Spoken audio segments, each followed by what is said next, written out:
Saludos a todos, bienvenido a un nuevo video de Ingeniería de Reacciones UNFO. En este video mis compañeras y yo les hablaremos sobre los conceptos básicos de flujo no ideal y sobre los modelos de compartimientos, que corresponden a los capítulos 11 y 12 del libro Ingeniería de las Reacciones Químicas de Octave Levenspiel. Dentro de los temas a tratar están los siguientes. Dentro de conceptos básicos de flujo no ideal se encuentra distribución de tiempos de residencia o RTD, estado de agregación de la corriente del fluido, mezclado inmediato, importancia de estos factores para determinar el comportamiento del reactor, la distribución de edad del fluido, métodos experimentales de medir relación entre las curvas F y E, la integral de convolución, conversión en reactores de flujo no ideal, función delta de Dirac. Y dentro de los modelos de compartimientos se encuentran pistas, sugerencias y posibles aplicaciones y diagnóstico de fallas en reactores. Hasta aquí se han estudiado dos modelos de flujo, el flujo pistón y el de tanque agitado, que dan un comportamiento muy diferente. Dentro de esto está su tamaño del reactor y la distribución de productos. Estos patrones de flujo ideal son los que se prefieren y en la mayoría de los casos se intenta diseñar equipos que se acerquen a uno u otro patrón de flujo debido a que, a menudo, uno de los dos es el óptimo sin importar para qué proceso se esté diseñando, y los dos patrones son sencillos de manejar. Pero el comportamiento real de los equipos se desvía siempre de situaciones idealizadas. ¿Cómo tener esto en cuenta? Esto es lo que se tratará en este capítulo. Existen tres factores interrelacionados que configuran el contacto o patrón de flujo. 1. La distribución de tiempos de residencia o RTD por sus siglas en inglés de la corriente que fluye a través del reactor. 2. El estado de agregación del material que fluye, su tendencia a formar grupos de moléculas que se mueven juntas. Y 3. El mezclado inmediato o tardío del material en el reactor. En muchos casos, la verdad es que no se necesita conocer muchas cosas, simplemente cuánto tiempo permanece cada una de las moléculas en el recipiente o más precisamente la distribución de los tiempos de residencia de la corriente del fluido. Esta información se determina de manera fácil y directa por un método de investigación empleado ampliamente, el experimento estímulo-respuesta. Para desarrollar el lenguaje empleado en el estudio del flujo no ideal, se considera solamente el flujo en estado estacionario de un solo fluido a través de un recipiente, sin reacción y sin cambios de densidad. Distribución de tiempos de residencia o RTD. Las desviaciones con respecto a los dos puntos ideales de flujo son causadas por la canalización o la recirculación del fluido o por la creación de zonas estancadas o muertas en el reactor. En la figura que se muestra aquí adelante, la figura 11.1 muestra este comportamiento. En todos los tipos de equipos de proceso, como intercambiadores de calor, columnas empacadas y reactores, este tipo de flujo debe evitarse, ya que siempre disminuye el rendimiento del equipo. Si se supiera exactamente lo que sucede en el interior de un recipiente, es decir, si se contara con una representación completa de la distribución de velocidades del fluido, entonces, en principio, se podría predecir el comportamiento del recipiente como reactor. Desafortunadamente, este método es impracticable incluso en la era informática actual. Estado de agregación de la corriente del fluido. El material que fluye está en un determinado estado de agregación dependiendo de su naturaleza. En los extremos, estos estados pueden llamarse microfluidos y macrofluidos, tal como se esquematiza en la figura 11.2, que es la que vemos aquí adelante, la primera. Sistemas de una fase. Estos sistemas se encuentran en algún punto entre los dos extremos de macro y microfluidos. Sistemas de dos fases. Una corriente de sólidos siempre se comporta como un macrofluido, pero para un gas que reacciona con un líquido cualquiera de las fases puede ser un microfluido o un macrofluido, dependiendo del modelo de contacto que se esté utilizando. Los esquemas de la figura 11.3 muestran dos comportamientos completamente opuestos. En algunas situaciones, uno de estos tres factores mencionados anteriormente, o sea, la RTD, el estado de agregación y el mezclado inmediato, puede ignorarse. En otras, puede llegar a ser crucial.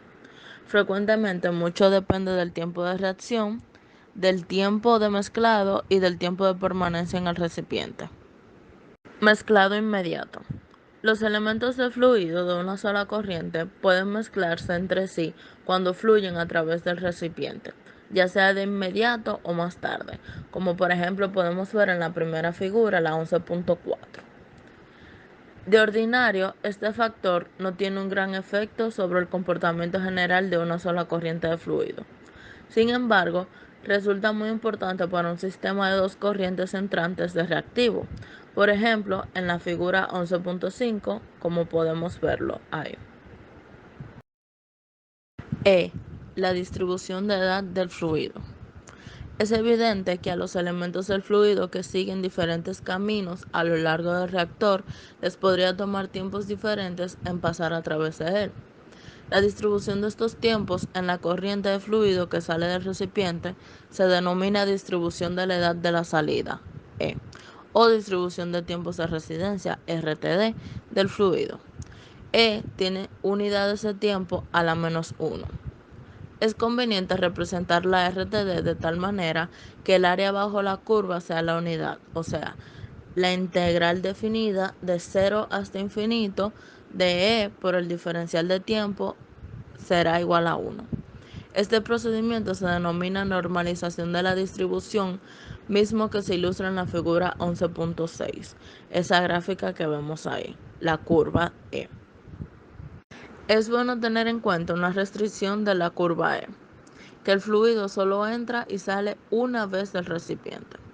Eso significa que no debe haber flujo o difusión o remolinos en la dirección contraria al flujo en la entrada o a la salida del recipiente. Esto es lo que se denomina condiciones frontera de recipiente cerrado. Cuando los elementos de flujo cruzan los límites del sistema más de una vez, se le conoce como condiciones fronteras de recipiente abierto. De acuerdo con esa representación, la fracción de corriente de salida cuya edad, en este caso la edad, es el tiempo que ha permanecido este elemento en el recipiente, está comprendida entre T y T más dt. Es E por dt.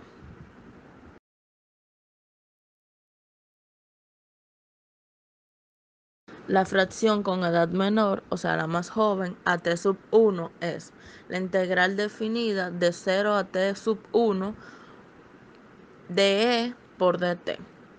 Mientras que la fracción de material con edad superior a t sub 1, o sea la más vieja, que es la representada por el área sombreada en la figura que vemos ahí adelante, es igual a la integral definida de t sub 1 hasta infinito de E por dt, que va a ser igual a 1 menos la integral definida de 0 hasta t sub 1 de E por dt. La curva E es la distribución que se necesita para tener en cuenta el flujo no ideal.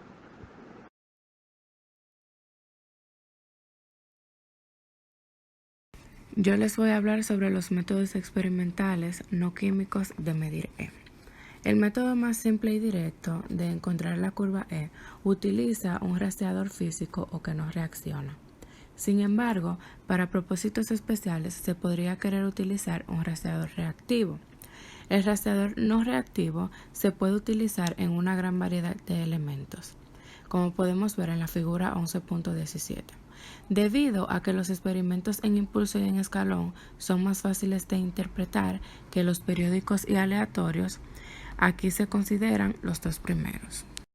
El experimento en impulso.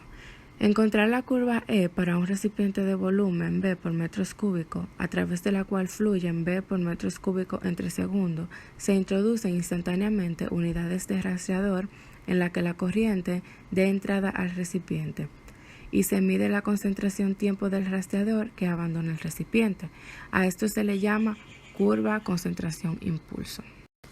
A partir del balance de materia para el recipiente se encuentra el área bajo la curva, que ésta se calcula.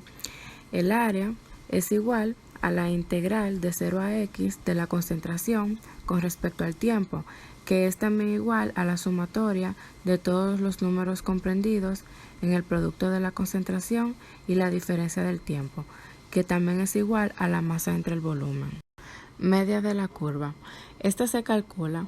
El tiempo promedio es igual a la relación entre la integración de 0 a x del producto del tiempo y la concentración con respecto al tiempo, entre la integración de 0 a x de la concentración con respecto al tiempo, que será igual a la relación de la sumatoria del producto del tiempo, la concentración y el diferencial de tiempo, entre el producto de la concentración y el diferencial de tiempo, que será igual al volumen sobre la velocidad.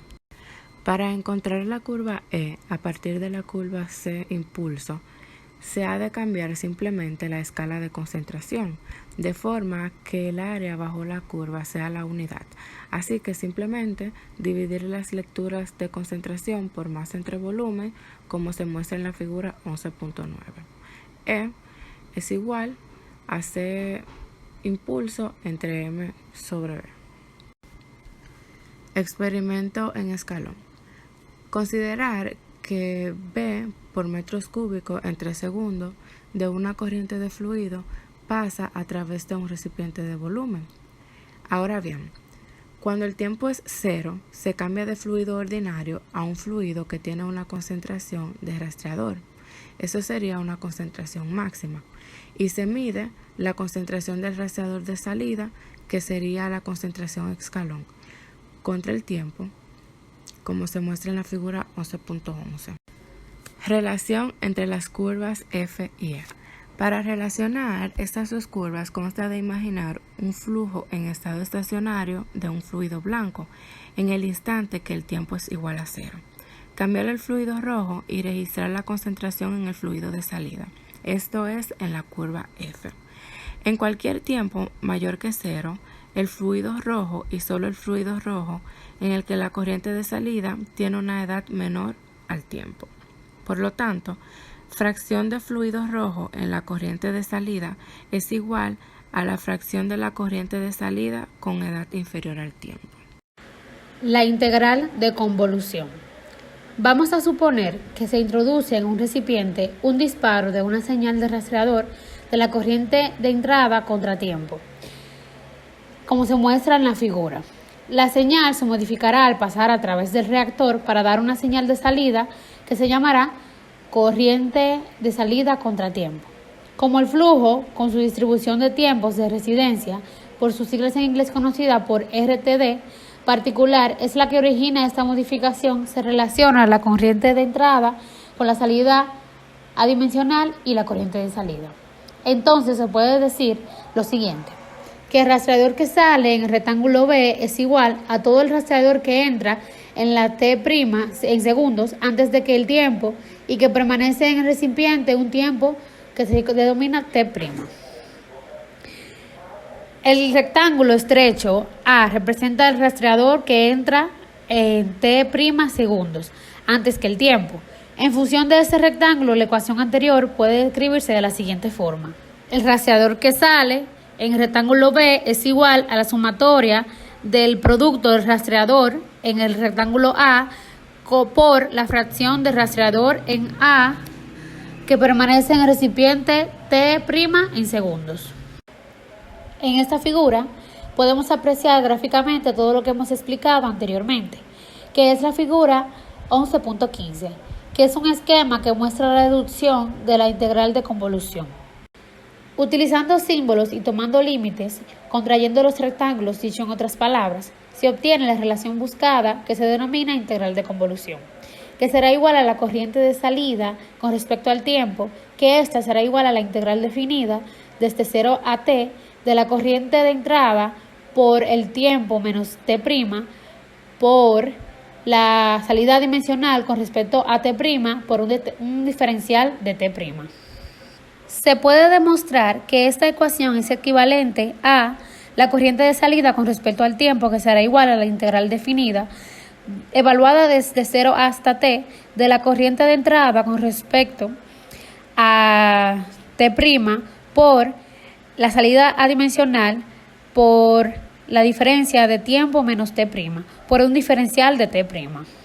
Se dice que la corriente de salida es la convolución de la salida dimensional con la corriente de entrada, y abreviadamente se escribe de la siguiente manera: que la corriente de salida será igual a la salida dimensional por la corriente de entrada, o la corriente de salida será igual a la corriente de entrada por la salida dimensional. La aplicación de estas herramientas.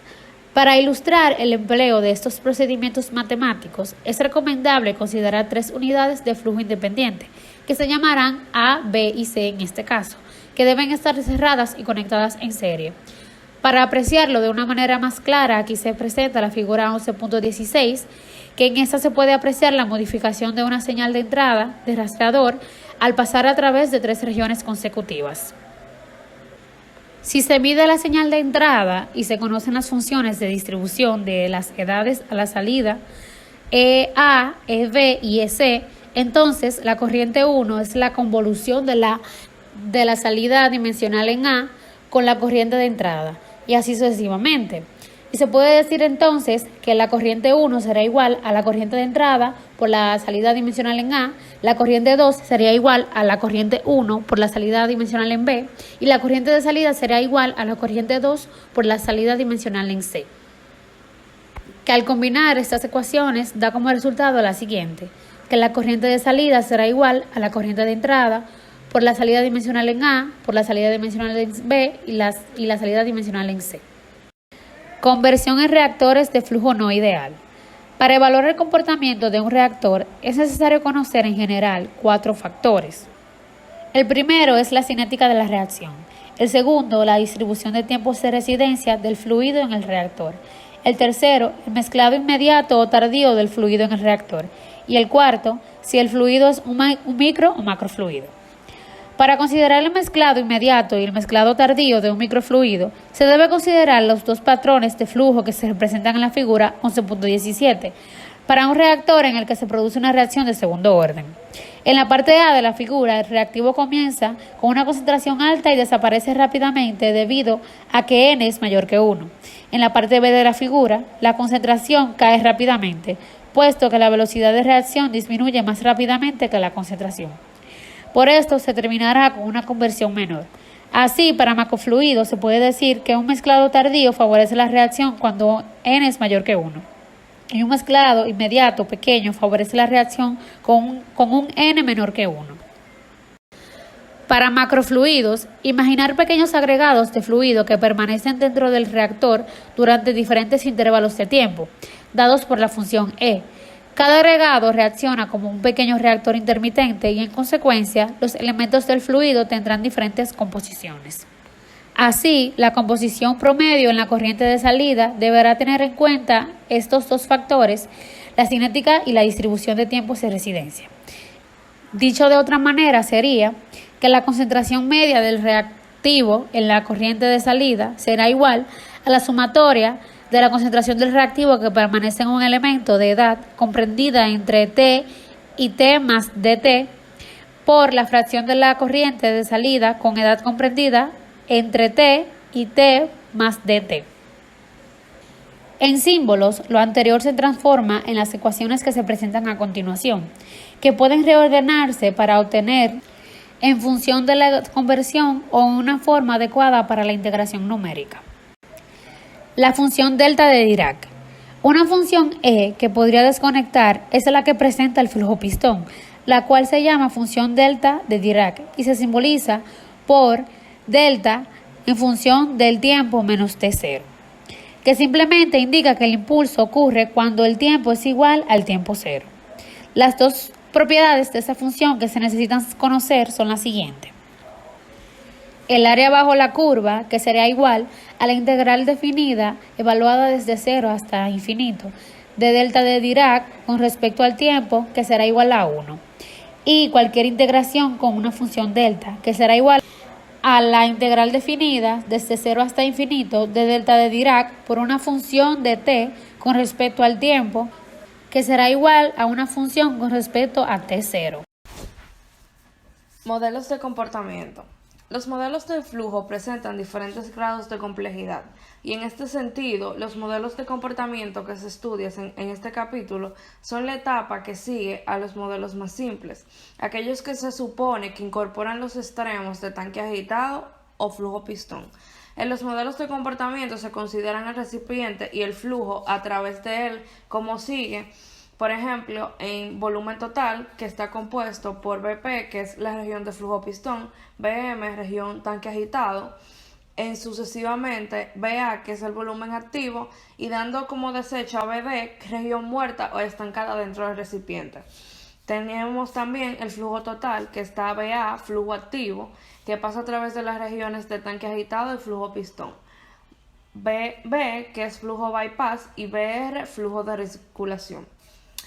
A averiguar que el modelo que se ajusta mejor al recipiente real es logrado comparando la curva de E, que es la salida adimensional del impulso de entrada del recipiente real, con las teóricas para varias combinaciones y comportamiento de flujo.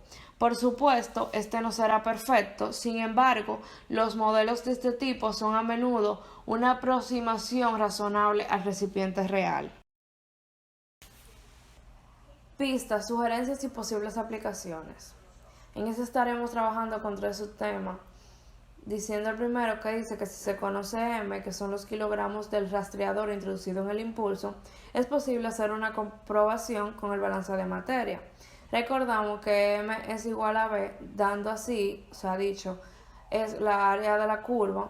Sin embargo, si solo se mide la salida de la concentración en una escala arbitraria, no es posible calcular M o hacer una comprobación del balance de materia.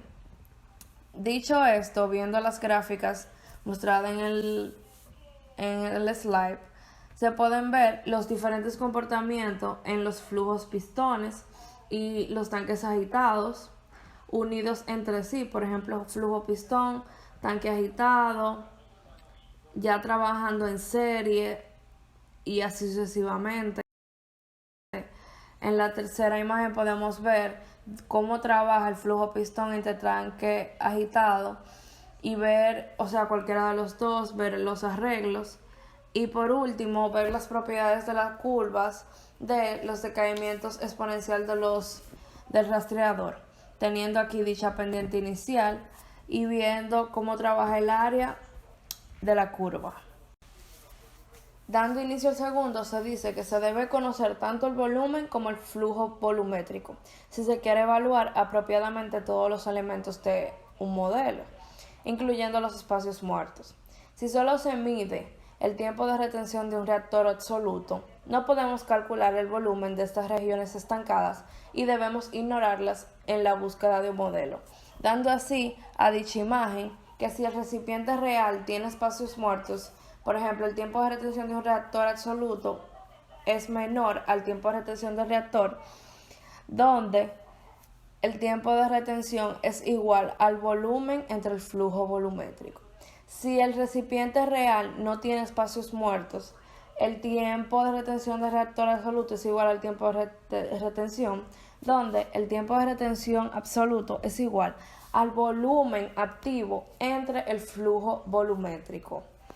Siguiendo al mismo paso, dando por último una de las pistas o sugerencias que se deben decir en este caso, las gráficas semilogarítmicas son instrumento útil para calcular los parámetros de flujo de un comportamiento de tanque agitado. Simplemente debemos dibujar la curva de respuesta del rastreador sobre esta gráfica, así poder calcular las pendientes y la ordenada del origen para así obtener las cantidades de A, B y C. Diagnósticos de fallas en reactores. Estos modelos combinados son muy útiles para propósito de diagnóstico, para así precisar los flujos defectuosos y sugerir las causas. Por ejemplo, vemos la primera imagen, que es del mal comportamiento de reactores en flujo pistón, que se muestra lo que se podía encontrar cuando se espera flujo pistón y se sabe que el tiempo de retención es igual al volumen entre el flujo volumétrico. Viendo así dicha la primera gráfica, se ve una curva alargada y simétrica que indica un flujo razonablemente bueno. Siguiendo la segunda gráfica, que se ve una curva temprana, que es una prueba segura de que hay aguas estancadas.